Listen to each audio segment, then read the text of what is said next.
Are you a fan of horror movies? Necronomicon Ex Mortis, the Book of the Dead. What about cult classics? Your move, creep. If you are, you'll love Shocking Things. Please search for us on all the major podcasting platforms.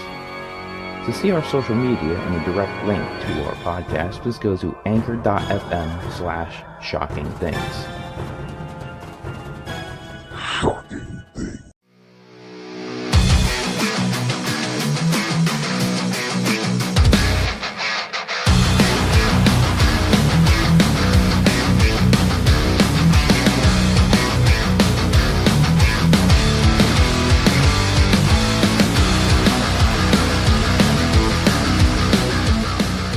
All right, everybody, welcome to the PWZ podcast. This is the Professor Rick Del Santo, and joining me, as always, on this glorious day, Showtime Marcel Williams. What is happening, man? We've been busy this last couple weeks, and weren't here last week. We got a lot to talk about. Yeah, man, I've been doing a couple of shows, been busy, and then we just headed into Dieselmania, which was last night, as we're recording Sunday night right now, but yeah, man, just been busy, and I tried to make it last weekend, and I'm sorry to disappoint whoever's be watching and love the content that me and you put together, but maybe it never happened again. I can't guarantee that, but There's no guarantee we'll on get that. together. We're both adults and family men, so you never know what can be out there, what happens. But you were traveling last weekend, my man. I was also. I guess I was leaving Pennsylvania as you were going into Pennsylvania for a booking. Tell me about that.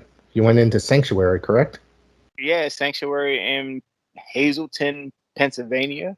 It was a real cool deal. They had some great, it's like a American Idol type show where you do your match and then they critique you. And, even the effects alone with the lights and the entrance and all that stuff, it's great. I enjoy it. Should be back there again in next month. Yeah, man, I'm just making the rounds, and then obviously we talked about I was at NEW, and then I did Shut Up and Wrestle last Saturday. And you made it to the finals of that tournament. Made it to the finals, but didn't win the championship. And talking about not winning championships, we'll talk about that in a few. But didn't win the championship last Saturday at Shut Up and Wrestle.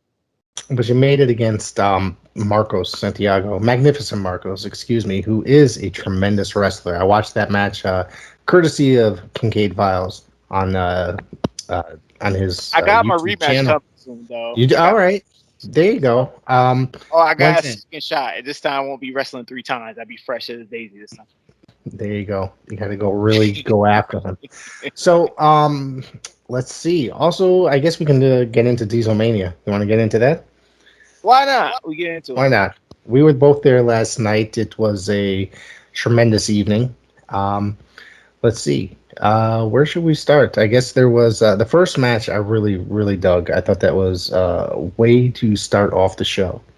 Mm-hmm. Caroline King successfully defended his Intercontinental Championship against TJ Crawford. And I really dug this match, man. It was just I've seen TJ Crawford before. I'm more familiar with Caroline King, and I'm always impressed with him. TJ Crawford split his head open a little bit, I guess, while he was outside too. He had a little blood in that blonde hair. Yeah, man, I was not expecting to see that at Paradise Alley Pro Wrestling show. But it was a really good match, man. That was a lot of fun. Yeah, it was a real competitive match. I watched it back last night, and Caroline King continues to improve, and TJ Crawford recently made a cameo on AEW Dark. So, I think that's airing. Is that airing next week, or was that this past week? I think it's next week. Maybe next week. But TJ Crawford, great young man, great attitude, very humble, and Caroline King's the same way, and 2 of them together opened the show. They started lightning hot, and it was just real good. Yes, sir. Absolutely. No, I don't have a match list in front of me. Let me double check. Was the next match the United States title? Am I wrong about that? No, it was actually Lucas Chase versus Bledsoe. You're right, Lucas Chase and Bloodsaw. This is a match. Bloodsaw has been trying to get his hands on Lucas Chase for months. There's been Lucas Chase, the Cure. He's out there to cure professional wrestling and rid the world of people like Bloodsaw. So he's attacked him, and he had Zechariah turn his back on him and join with the Cure. So Lucas Chase defeated, which I was not sure how this was going to turn out, but I thought maybe Bloodsaw might have it in him to come back in and take Lucas Chase out, but he did not, and Lucas Chase walked out the victor. Yeah, Lucas Chase pulled a surprise victory over Bloodsaw, and he continued to spread that cure, but it was questionable outcome.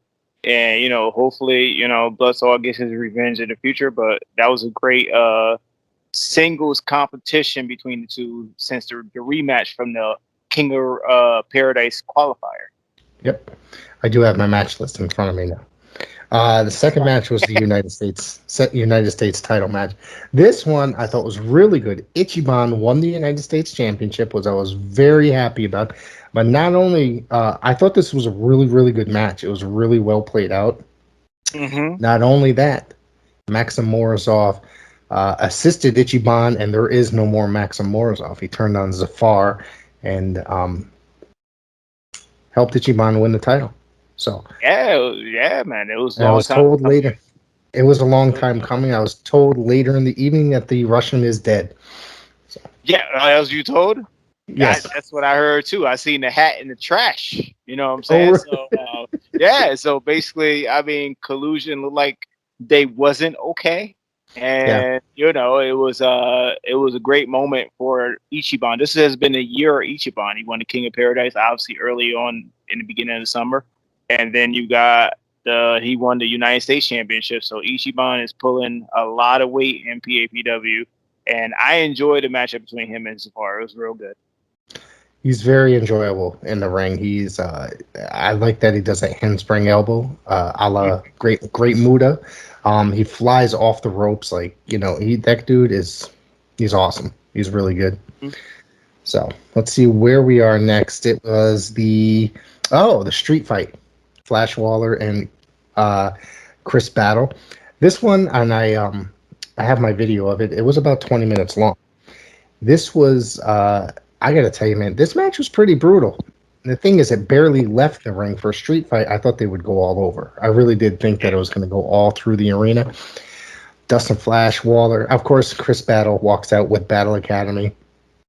Flash Waller comes out a la Cactus Jack with a garbage pail full of junk ready to go after Chris Battle. I gotta tell you, they had a really good freaking hardcore match. They brought up tables. They brought up was it a door or whatever from underneath the ring, or was it another table? They went through it. Both of them went through it. They used chairs. I mean, this shit was brutal. This really was brutal. I really enjoyed this. And now Flash Waller is your new Alley Fights champion. Yeah, man. It's a war that's been brewing since springtime. Mm-hmm. So it came to a close last night, and Flash regained his Alley Fights championship. I gotta tell you, and I've said this before on this podcast many, many times. This has been my favorite feud this year. It's been really that good. It's kept my interest, and the Battle Academy has given Flash Waller quite a bit of trouble throughout the entire year, but I'm glad that it's now it's his turn. He took that belt. Yes, absolutely. So let's see. I got here. Don't have my glasses. Karen Bam Bam. Oh, Karen Bam Bam and Skylar Gray. Sorry. Yeah, it's all right. Let's turn it a different way. We're partners. I can tag in. Tag in. You're behind this stuff, so you remember it. Yeah, man. Tag me in. Let me tag you in. I meant to say, yeah. Sergeant Murray came out and said that he's tired of Battle Academy doing all their stuff. That they're, they're doing all this sorts of stuff. They've been attacking basically guys from the Miracle Generation, mainly Flash. So he called out Skylar Gray and said, "By the way, you have a match, Karen Bam Bam," which I was very excited to see her return to PAPW. It's been probably about a year or so since, or maybe a little bit over a year, and she's a really great talent. She's really good. She really squashed Skylar Gray. She was quite pissed off that she had a match, but she wasn't in there that long because she got killed pretty much. Yeah, she got murdered. She got squashed and done. You know, it's been a long time. How was that for her anyway? How was that for your first woman-on-woman match in PAPW? I guess it was satisfying to the fans, you know. To the fans, yeah. To the and fans. The fans definitely enjoyed to see Karen Bam Bam back as well. They really enjoyed that. She's always, you know, women's wrestling is always welcome to PAPW, and Karen Bam Bam, it was good to see her back. Absolutely. And in a ladder match, dude, this match was freaking great too. The ladder match, the Haven regained the tag team titles from the House of Pain. I was a little worried, to be honest with you. Now, if anybody listened to last week's preview episode with Talking Tommy and Big Daddy, we were wondering about how the hell the House of Pain were going to get up on those ladders. Were they reinforced? Whatnot? Nick Payne climbed halfway up that big-ass ladder and came down with a freaking elbow drop. I thought he killed, I think it was Sean Haven, I swear to God, with that elbow. But, you know, this actually was a very, very enjoyable match. I really like this a lot. Very well done. Yeah, it was very another brutal match after the street fight match, but it's been a long time coming. The feud been going on for almost 2 years, and, you know, the Haven finally defeated the House of Pain and regained the tag team titles for a second time. If I remember correctly, didn't the House of Pain defeat them for the titles for that third reign? Yeah, am I correct? They beat them at Dieselmania 4. Yep, which was 2019, I think. There's no Dieselmania. There was no Dieselmania last year, so yeah, you know, crazy we to think that WrestleMania that we can't talk about that was in the Performance Center. Right. So, Bull Dread won the Battle Royal, of course. That's awesome. Dread is a legend in the New England area. There's a lot of people that that popped into this Battle Royal. It was just, I love Battle Royals. I'm a sucker for them. You don't see them that often anymore in modern wrestling. It's basically, it seems like it was a thing of the 80s. You know what I mean? Yeah. Paradise Alley speaking of 80s, you know, there was a cameo with Mario Mancini in it. I'm just going to mention that. Mario Mancini. Speaking of 80s, Mario Mancini is an 80s WWF legend. He was the final elimination. He eliminated himself, basically because he, in tribute to Big Jim Anderson, basically, that was my partner. Bull Dread was his tag team partner in Paradise Alley. So, for a while. Got a spider that did a run-in on me. Oh, jeez. That's right. I got I live in the woods, man. We get bugs that sneak in here all the time, living in the woods. Seeing something just go down like that, I'm like, yeah, get the hell out of here. So in the main event, Matthias retained the title in a triple threat. Oh, shit. You were part of that match. I'm sorry. You got damn near murdered, my friend. By Vlad, and I got to tell you, man, Vlad has been a thorn in your side for the last 6 months, attacking you every so often, probably even longer than that. Correct? Yeah, it's been a while. It's been like a good probably 4 or 5 months, and truthfully, he made it personal now because you seen as last night. I was close. I was real close in regaining this championship. The championship that I held twice, and he just came out of nowhere. And now, before, you know, I thought I got my just due at the Rumble, eliminated him, got rid of him. Now, he made it real personal now. But I'll choose to announce some certain things later on. I don't want to talk about that because now, you know, I'm going to let Matthias enjoy his win, his moment. And it was questionable, but sooner or later, I will get, because I was listening to the podcast that you did with Big Daddy and talking Tom, and yes, I should feel some type of way because it was supposed to be a singles match between me and Matthias, and obviously, you know, Matthias lost a non-title match somewhere else, and then not only that, it was controversial ending at the Rumble, and you know, lawyers got involved and all sort of stuff, and that's fine, but I'm still entitled to my singles championship match. And sooner or later, that's going to happen. But I'm going to take care of Vlad first. I'll take care of Vlad first. Yeah, man. He's every opportunity you seem to have, he seems to come in there and try to get you and murder you. You don't understand that we're friends. I know where he lives at. I know where he works.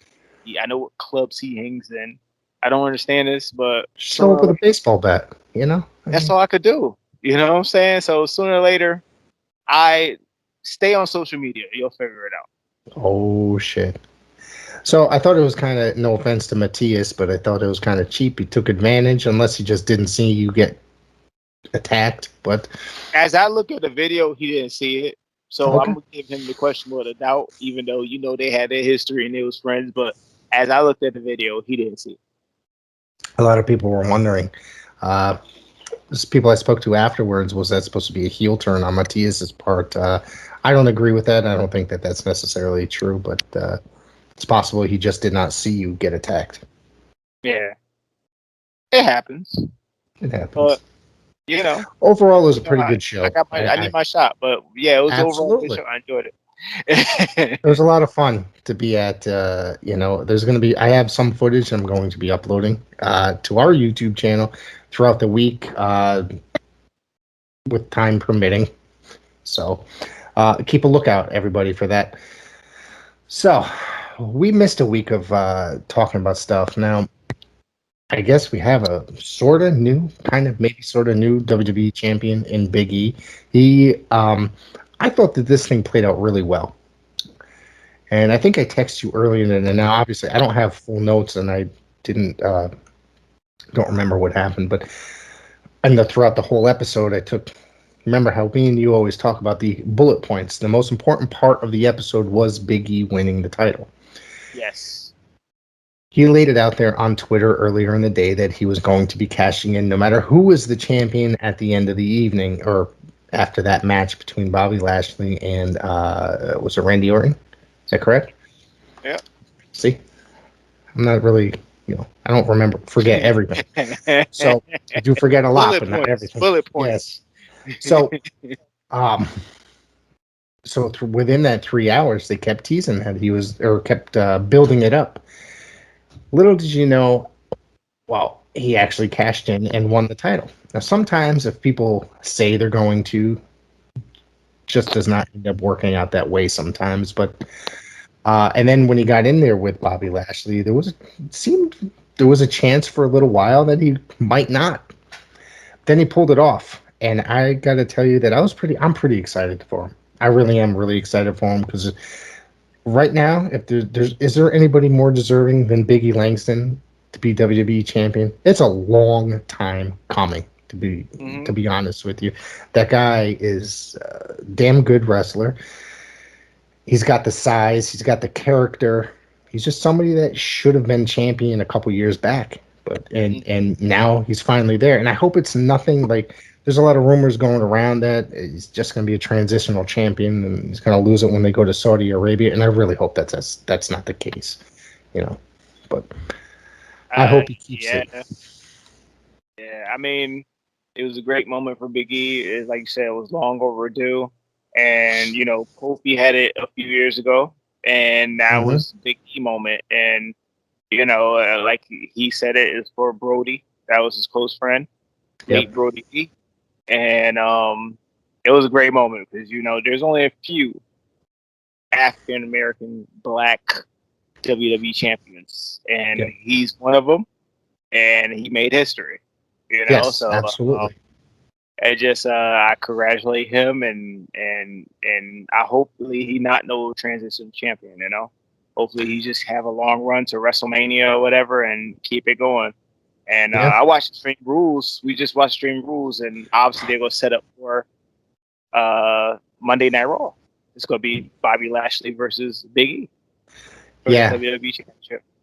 Now that that's a perfect segue, by the way. Let me get my notes for Extreme Rules. And I did not watch the pre-show because I messaged you during the pre-show. I'm like, what the hell's going on here? Because you forgot that it was actually on. I know we talked about it a couple days ago. Yeah, dude. I forgot.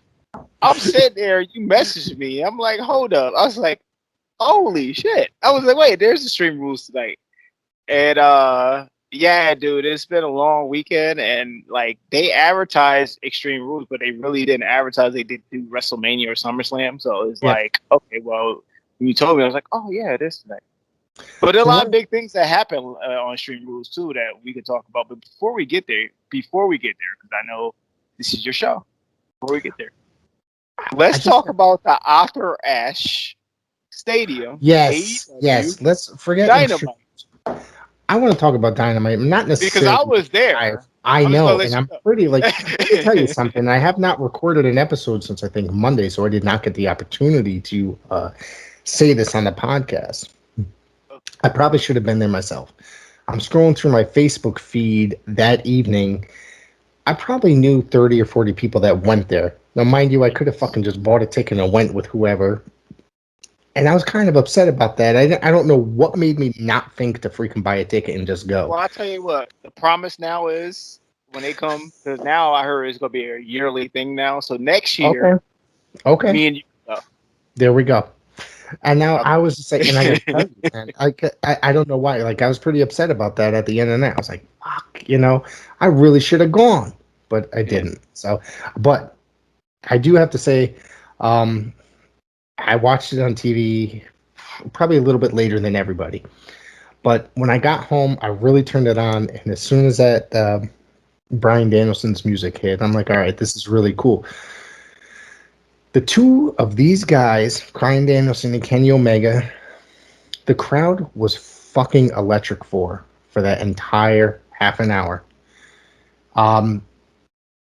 Before the bell rang, when the bell rang, before they even touched each other, the crowd was freaking electric. Like, they were so loud.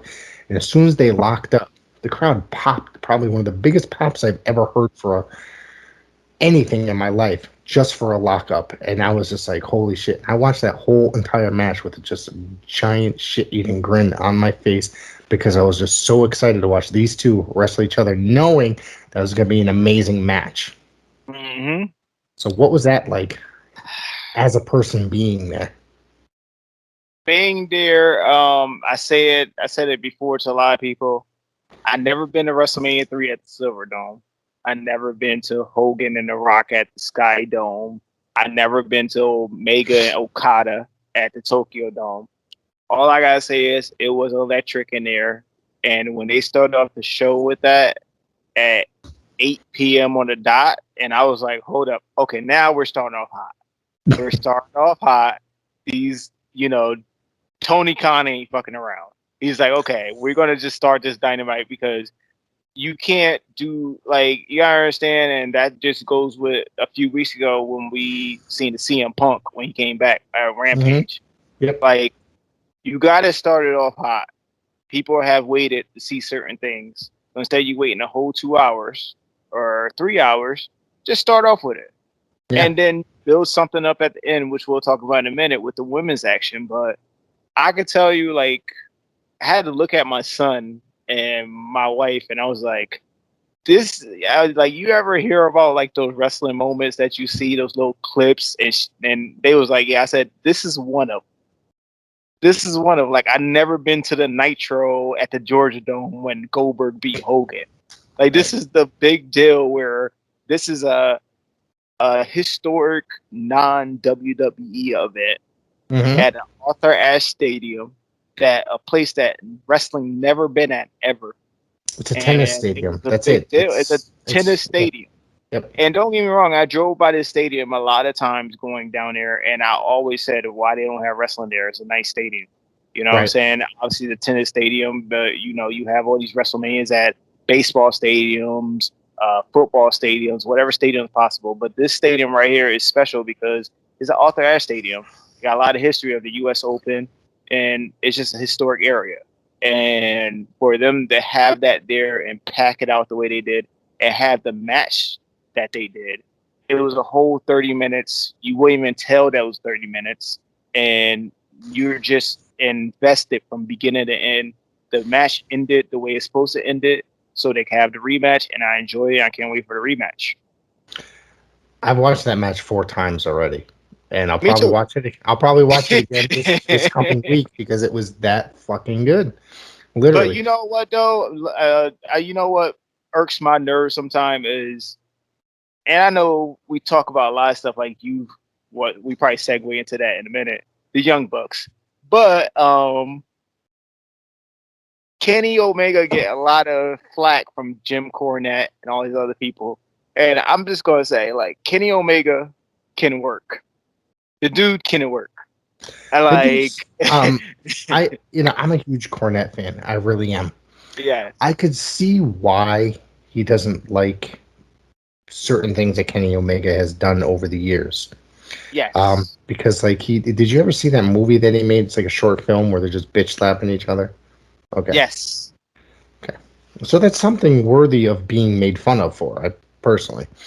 As well as wrestling a 9-year-old girl and wrestling a blow-up doll and whatever, what have you. I mean, it's worthy of being made fun of. But Absolutely. the guy can be a very serious wrestler, and he is probably one of the top performers in all of professional wrestling today. Yes.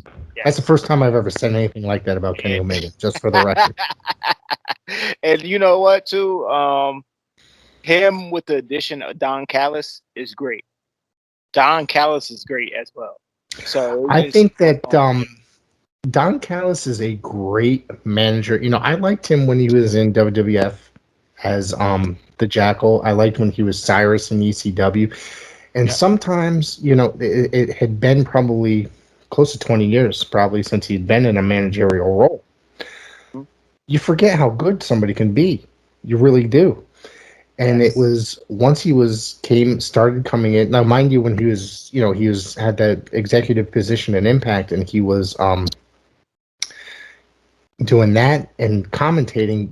That heel persona of him didn't really come out that often.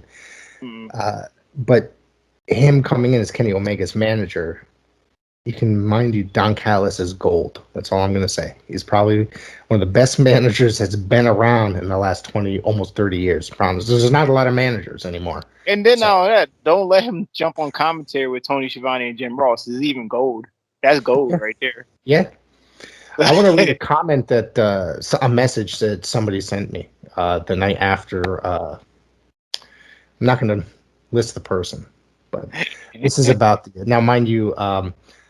This person is somebody that follows me on Instagram. Every so often, they will comment to me or send me a message regarding their hatred for AEW, their love for things like MLW, and their hatred for Ring of Honor and stuff. So it says, okay, no spoilers, but Danielson and Omega match was whack. Okay, too much no selling. Then it went on too long. I don't know why these neckbeards, hipsters basically, think AEW is so innovative when it's the same crap every week. Danielson is calling himself American Dragon now. Give me a fucking break. No, I had to correct him that Danielson has always been the American Dragon. That's just WWE took that away from him. I did have to say that. And then I was like, well, he used that name in Ring of Honor. It's like Ring of Honor is whack as well. It's like only guys on there that he liked were Jay Lethal, sorry, and the Briscoes. So everybody else there is trash. No, I don't agree with that one at all. I think that Ring of Honor is a very good product. They have their ups and downs, and I just think that I got to read something here that somebody sent me. I don't agree with at all. I think that Danielson, like, how could you sit and watch Danielson Omega and say that was a shit match? I think it was possibly one of the greatest technical matches, and it's been called one of the best matches that has aired on regular free television in years. And All Elite Wrestling has produced probably 3 matches that can be ranked as some of the best television matches just on free TV. You had I think an Iron Man match, Omega and Pac, And then Thunder Rosa and Britt Baker was a fucking phenomenal match. They tore the house down, man. And Thunder Rosa, it's not because Thunder Rosa. That match actually, Thunder Rosa is like one of my favorite wrestlers around, like modern. But that match actually got me really into Britt Baker, thinking that she was way better than I had actually thought she was at that time period, because I wasn't completely convinced that she was a great wrestler. That match is the one that convinced me. Absolutely. And AEW's put out some good content, and this one right here, they knew that they had to put on a great production in a big stadium, 20,000 fans, and it was just a moment. It was a great moment. The match is the match of the year. It's the match of the year. Absolutely, it's definitely going to be on that list. It's definitely going to be on the list. Like, if you know, and then they're gonna have a rematch. So it's like, well, the thing is, like, my thing is, where do you go from here? You had only a half hour. You can do a 60-minute Iron Man match. I mean, I would die to see that. I would love to see these guys go for 60 minutes. And you know what? It's not going to be boring at all. It's not. No. I was not bored sitting there live, and I enjoyed it. And then we are segue to Sting. Sting really tore the house down as well. 64 years old. Allen and 64, FTR. And I heard the place was going nuts for Sting. It was nuts. Yes. And mind you, that dude is 64 years old. Now, mind you, he was out for a couple years because of injury, and his WWE career did not pan out the way that you would think it should have. So the thing with that is, like, why did he come back to wrestling? Okay. Probably he might have been a little bit discouraged with his WWE career, so decided that when he signed with AEW, he wanted to be part of the active roster, but he might not be able to because his body at 64 years old, he doesn't wrestle that often.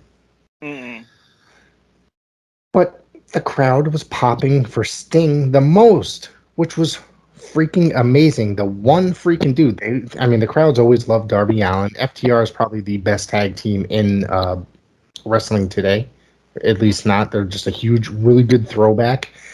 But you had a 64-year-old guy that's been around for close to 40 years, 35 years or something to that effect in that ring, and that's who the people were really focused on and cheering for the most out of that match. It's insane. That is a real good match, and I enjoyed every bit of it. And Sting put in some work that night. I was sitting there watching, like, Sting put in work tonight. Dude, it was great, man. I loved it. Not to mention, not that it was really a fantastic match or not, but MJF defeated Brian Pillman. It was a pretty decent match. That was good. I like that they're giving Pillman Jr. a little airtime. He's not necessarily featured all the time there, but they gave him some airtime. And then Cody Rhodes versus Malachi Black. Great, turn of the hand. You know what I'm saying? Turn of the hand going on. Well, people cheered for Malachi Black coming out, and people booed Cody.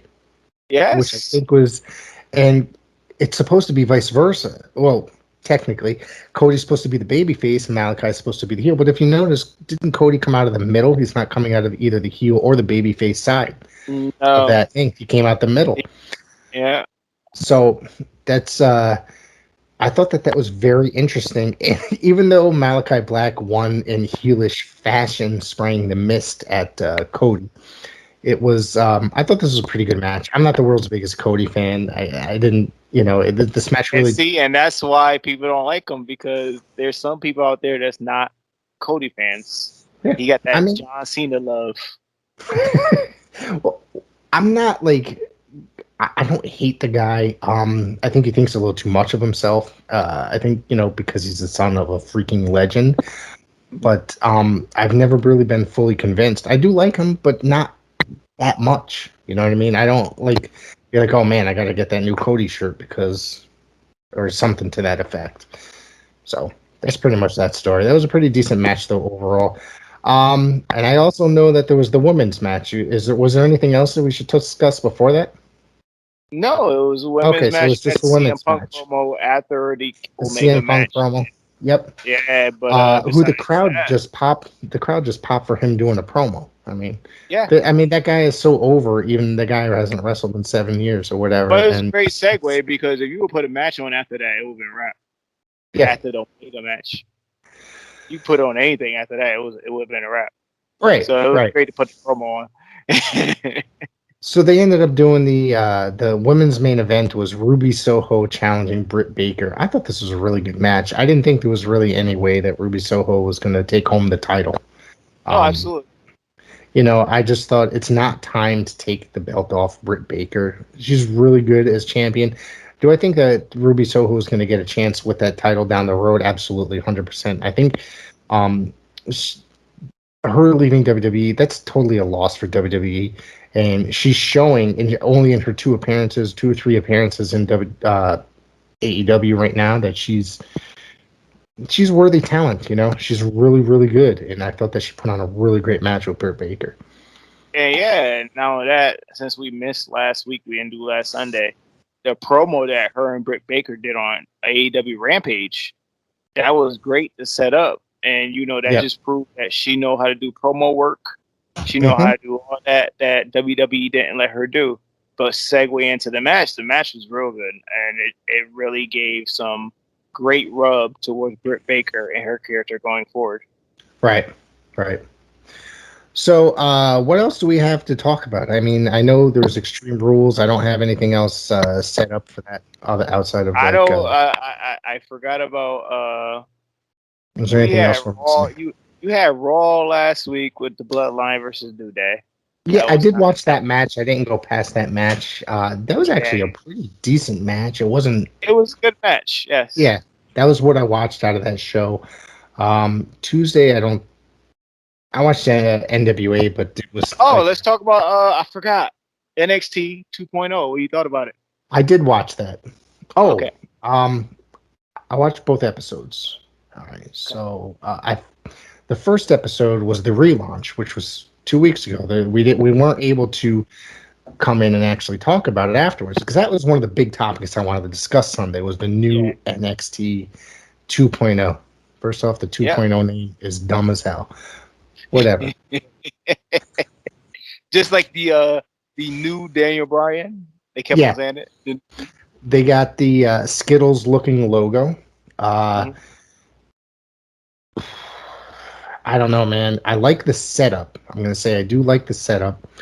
The lighting, I'll tell you about the setup. Like, I like the way the arena is set up or the television studio, whatever. I don't know how many fans they're fitting in there. What, probably a couple hundred, maybe, it looks like? Yeah. The lighting, it seems like about that. I think the arena could have been a little bit darker. Yeah. You know, I like a darker arena. I don't like WWE for decades, since the 80s, has had this thing where they like to have the lights up bright because they want to show how many people are in attendance. They want to show that the crowd is packed. Whereas watching the NWA, it was a darkened arena and they just focused on the in-ring product. Yeah. I don't want to see all the crowd like that. I want it dimmed and I just want to see what's going on in the ring. I don't care about the crowd as much. I don't care about seeing how many people are in the crowd. It's just... So it was like one of those things where it's like that part was kind of, but it's not like that serious of a thing. And on top of it, I think they could have used different ring ropes, different colored ring ropes. The white, for me, is not very attractive. Doing all white ropes, the yellow ropes I thought worked fine, but obviously we're not gonna get that anymore. Try something different as far as ring ropes go. That's the only thing. Other than that. You know, we started off the show with Braun Breaker, Rick Steiner's son, and LA Knight, Eli Drake, and he. I was really freaking impressed by Rick Steiner's son, by Braun Breaker. I thought everything he did in that ring, he looked exactly like Rick. Absolutely. Right down. That clothesline that he did, it was the same formula that he did, like where he like hit him with the shoulder and the arm. I thought that kid, and apparently there's big freaking plans for this kid. That according to the news that I've read, and he's I really thought that he was good. You know, I really liked that match. You had his debut, and then you had a debut of Bloom's kid from Beverly Brothers. You had Yes, it at the Wayne main the event. Train Bloom. Yep. Yeah. Yeah. There was the 4-way for the title, and which Tommaso Ciampa is the 2-time Goldie's back home finally with Tommaso Ciampa. Uh, I love Tommaso Ciampa. I do. yes. But I've been listening to guys like Alvarez and Meltzer and stuff like that. They're talking. It's like they don't want to see a bunch of 2-minute matches, and they would rather see the days of the 5-star match on regular NXT TV are gone. It's not going to happen anymore. Yeah. It's going to be a lot of squash matches. It's going to be just they're reformatting it similar. Basically, what me and you talked about prior to it happening is going to be the third version of Raw, basically. Mhm. So It'll in be Raw, prime time wrestling. yes. So it's like it's gonna be squash matches. There's gonna be maybe a main event match. Now, the 4-way match for the title. Now, I'm not a huge I'm very traditional when it comes to wrestling. I'm not a huge multi-way match person. It's got to be well done. Bear with me while I try to remember. It was Ciampa, That's fine. LA Knight. It was Wayne the Train Bloom's kid. I forgot his name. And I'm missing one. There's one. It's some type of weird name that they came up with. Yeah, it was some freaking weird name. And who's the fourth person? It wasn't Pete Dunne, was it? Was Pete Dunne. Yep. Okay. Yes. Who I like a lot. I do think Pete Dunne's great. He's one of those old school style British wrestlers. So I thought this match was pretty good. And I'll remember Bloom's name eventually. I'll start to. It's after they change guys' names so quick when they come in there that you can't necessarily keep up sometimes. So I always forget. Yeah. Eventually, I'll get it wrong. I'm still calling LA Knight Eli Drake. So yeah, I've known him like that for years. I'm not going to about this. So, but this kid, I mean, he wasn't like, I don't know how he had only been in there. Was this his debut? So this was his debut. Somehow he got. I think he'd been there for months, but it was crazy because WWE trademarked Rex Steiner.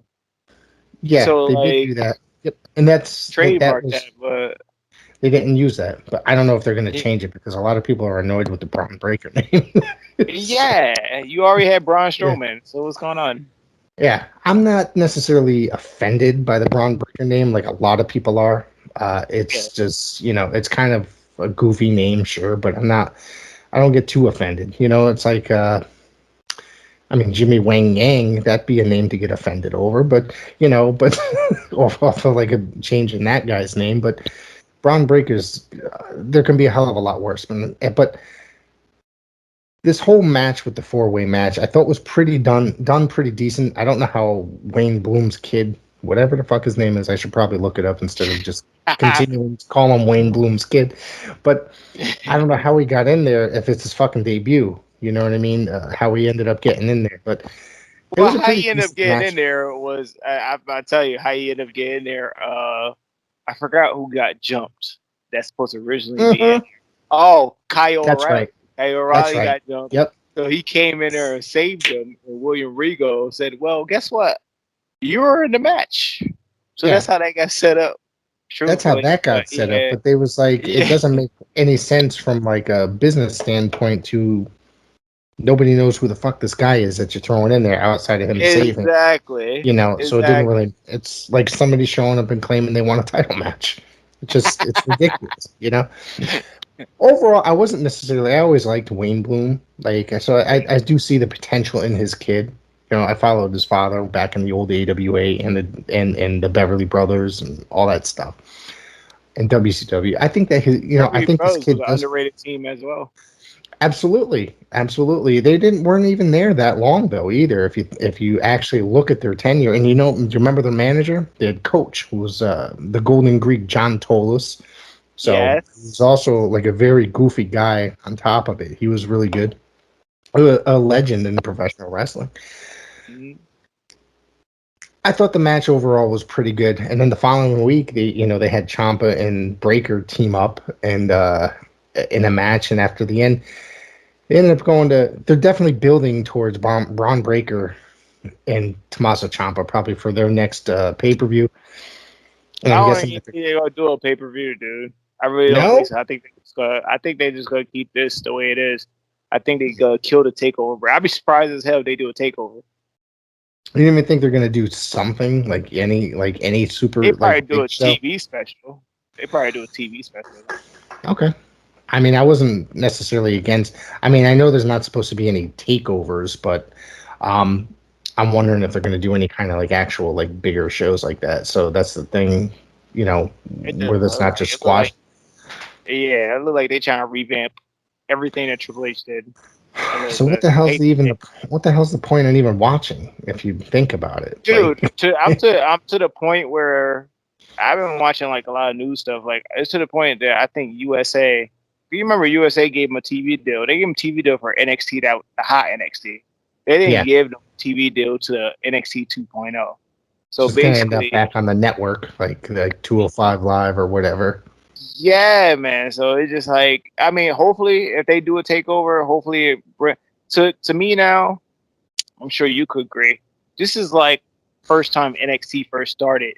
I ain't talking about the game show. I'm talking about like the groundwork of NXT before Mhm. it got popular, before we started learning like certain stars. But I mean, truthfully, I mean they relaunched it to build new stars. They're going to the future on TV, and Braun Breaker looked like he's one of those guys, and you know, I enjoyed a little bit of it. I mean, like you said, I like the setting. I didn't hate it. I didn't hate it, but you Yeah, know, yeah. I the mean, second week was I mean, worse. Yeah. yeah. I'm different because I don't want it too bright, but I like to see the crowd out and Yep. out. So, um, I you know why I can't stand that dark look? It reminds me of Bill Watts WCW 1992, and ever I don't since see what's that. wrong with that. I don't see what's wrong with I know, but I usually, you know why I don't like it, because I usually take that as you just trying not to show that you didn't draw fans.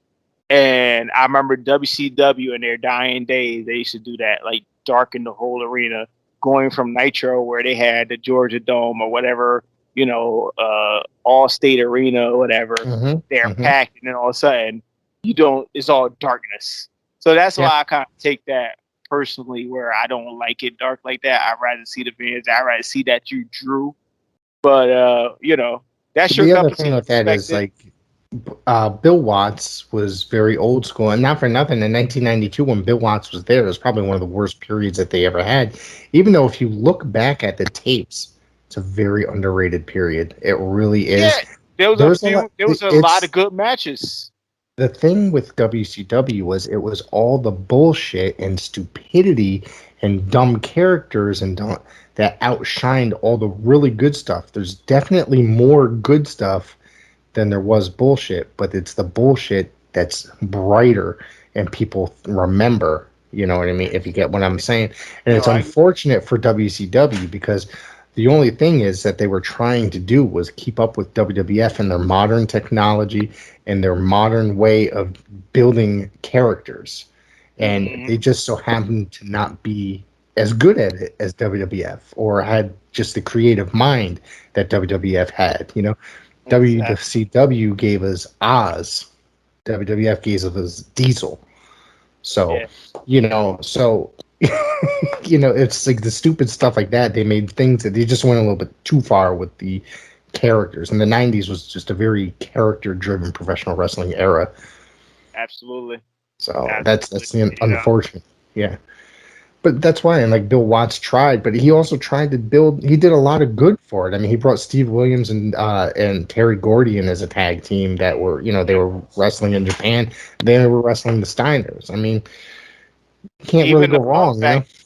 Yeah, Yeah. yeah. The fun fact, he brought back Ric Flair. Nobody knows about that, but he brought back Yep. Ric Flair. I mean, before he got fired, he brought him back. Yeah. So yeah, man, he did some good. He, made Ron Simmons world champion, first black That's world true too. champion, Yep. and That's true too. it just it's a diamond in the rough what Bill Watts did for WCW. Absolutely. And he got fired and he was shit on for the rest, the next 30 years or so that He people was don't more like the shitted guy. on than Jim Herd. Jim, that guy's we'll have to do a whole episode on Jim Herd. I mean, there's two. Yeah, We could start. Why don't we? Because I remember that whole Yeah. era. Yeah. I definitely want to talk about the Black Scorpion.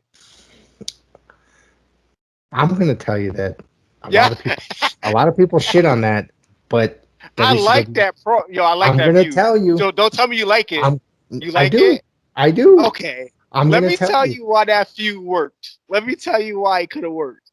If they didn't say anything that has something to do with the segue to Ultimate Warrior, it could have worked. Mm-hmm. Because if you think about it, Flair lost. Mm-hmm. Lost the title at the Great American Bash. He never got his rematch against Sting. So basically, what he had to do, he had to sit here and play mind games with Sting, be a masked man, and then he got unmasked at Starrcade. The story is there. It's just all fucked up. Yes, because they did so many things out of order. Like it just seemed like, and it's like, and not for nothing from at the time, the rumor was that they were trying to sign the Warrior. They just couldn't get him away from his fucking contract. And that's why that was like the original plan. It's like, wouldn't you wait until you actually had the fucking guy under contract? So they're throwing these things. And then I remember being disappointed when I found out it was Flair. But it was like, okay, that's weird. I wasn't. I was, actually, I was a kid. If you remember, if you remember, there's one of the promos probably is like, do you remember the summer of 1986 or something to that effect? And I just looked up and I was like, that's the Ultimate Warrior. That's what they're referring to. But Sting wasn't in the National Wrestling Alliance in 1986. I think he might have him and the Warrior were teaming in Memphis or something to that effect. So it was a direct Ultimate Warrior reference. So. We'll talk about more of that later if you want to do a whole episode. Let's do a whole episode. I enjoyed the Black Scorpion. I swear to God, I did. Yeah. I was listening to one of the podcasts the other day, and it was like, that was the worst angle ever. Yes, it was, but it has so much potential. It did. And we can also talk about the Renegade, okay? Like, when they... Yes. So... All right, so... Extreme Rules. Want to talk a little bit about Extreme Rules? Yes. Let's talk a little bit about Extreme Rules. We got a few more minutes left. So I did not totally hate this show, but I was kind of bored throughout the entire thing. For something being called Extreme Rules, it was not very extreme at all. It just seemed like it. It was mildly extreme. So AJ... before we go through it, I think they were trying to do the concept of having just the main event be Extreme Rules. That wasn't even that extreme to begin with, but it wasn't. Yeah. So the rundown is New Day, and all three of the New Day defeated AJ and Amos, excuse me, if I said that right, and Bobby Lashley. This I thought was pretty decent. I think Bobby Lashley is killing it this year. 2021 is Bobby Lashley's year, man. That guy has been killing it. And the thing is, like, I struggled with accepting his return to the WWF in the beginning because I didn't think he was really doing much. But ever since, like, before, like, his title win and the Hurt Business and this, I think he's killing it now, dude. Like, he's doing some of his best work he's done in his entire career. I agree. Him and then it proves right now since MVP is hurt, he can do the mic work as well. You know, we've seen the mic work after the big tag match that was going on, the 6-man tag, and you know, it's set up for what it's set up for Monday Night Raw. But you know, Bobby Lashley is really coming into his own, and I just hope that they give him back the title. But I'm sure he'll have another run at some point. You know, again, hopefully some point again, but he's so good right now, and I'm so proud of that dude because he's been through a lot. And I'm talking about like a lot of promotions where it was TNA at the time, and then back here, and then they gave him that sister angle at the beginning of WWE, and you know, he has really come into his own. I'm glad they given him a chance. It seemed, I think it was 2020, he was in that feud with Lana and what's his name? Rusev? Whichever. Yes. And I thought that was like the most ridiculous thing, and I was just like, neither of these people deserve this angle right now. It's completely ridiculous. But I think 2020 was the year of trying to figure out what the fuck was going on during COVID and how could we continue. So yeah. It was real good 6-man tag though. I enjoyed it. I liked it a lot. The Usos retained the tag titles against the Street Profits. Did I get that right? So, Yes, you're right. yeah, I did. I did get that right. So match. I'm kind of getting tired of the Usos, though. To be honest with you, it was a pretty so match. I'm not the world's biggest Street Profit fans. I think they just that whole party type gimmick type the Red Cup thing is just. I'm too old for that stuff. Maybe I'm just an old man. You know what it is? Is not too much tag teams in the WWE in general, and especially SmackDown alone. So I done seen this match at least 5 times, and I understand how you feel. First time it was good.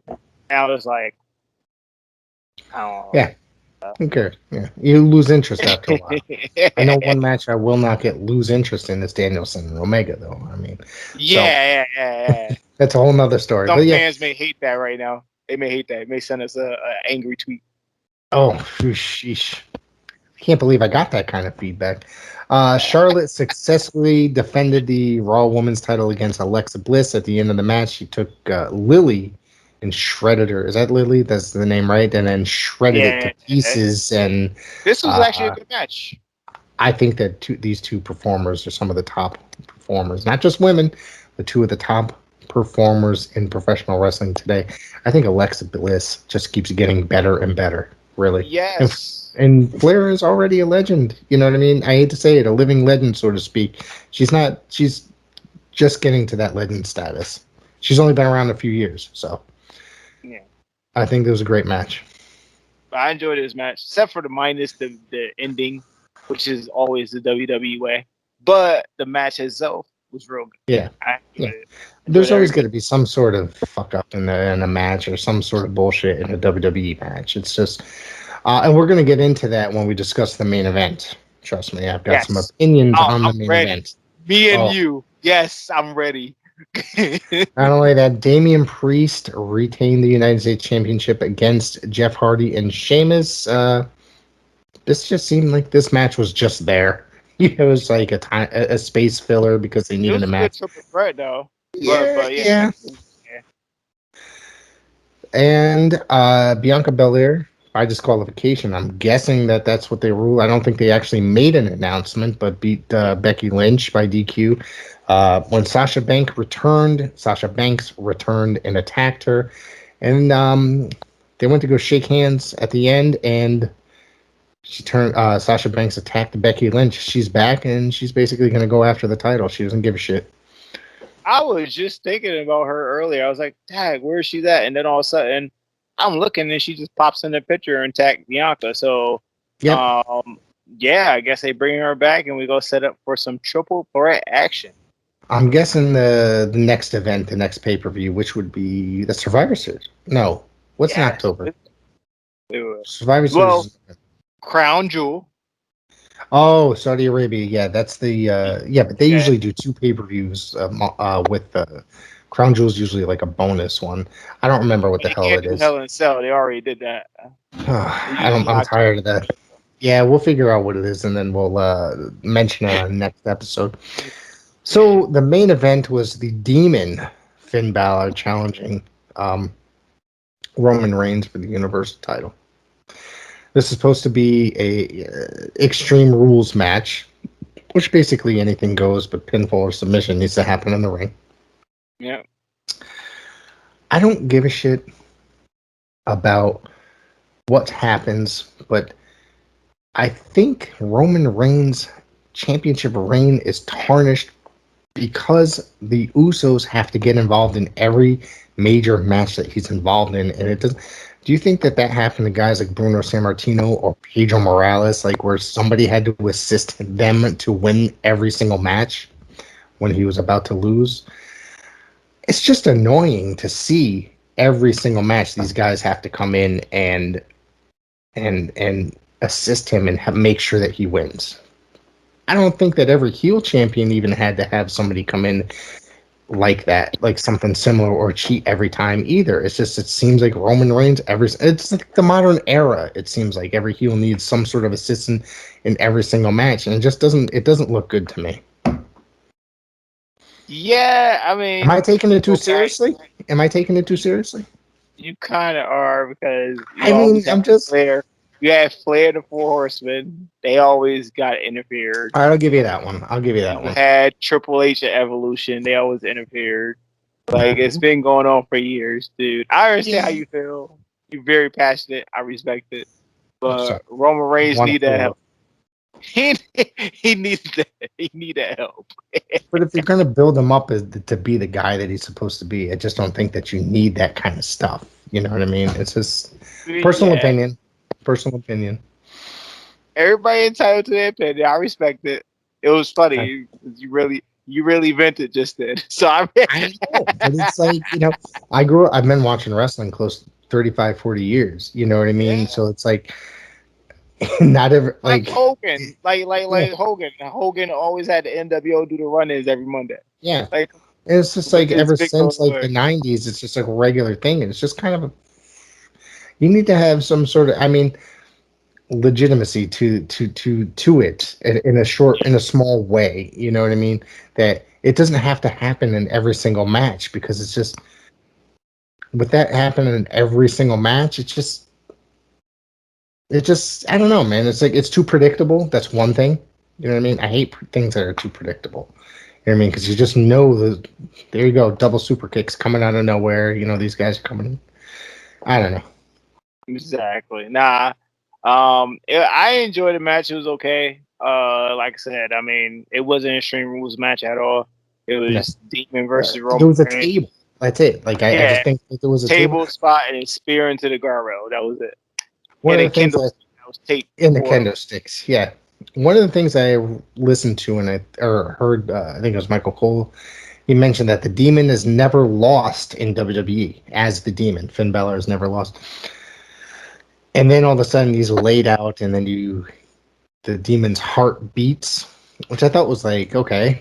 And then he gets up and he ends up getting beat within about 2-3 minutes. I thought it was kind of entertaining, so to speak. But it was kind of entertaining. But I didn't when he said that, and then the heart beating, I was like, oh shit, is there actually a chance he's gonna win? Because I didn't think by any stretch that he was actually had any chance of winning this match. Mm-hmm. So I guess I ended up being right in the long run. So.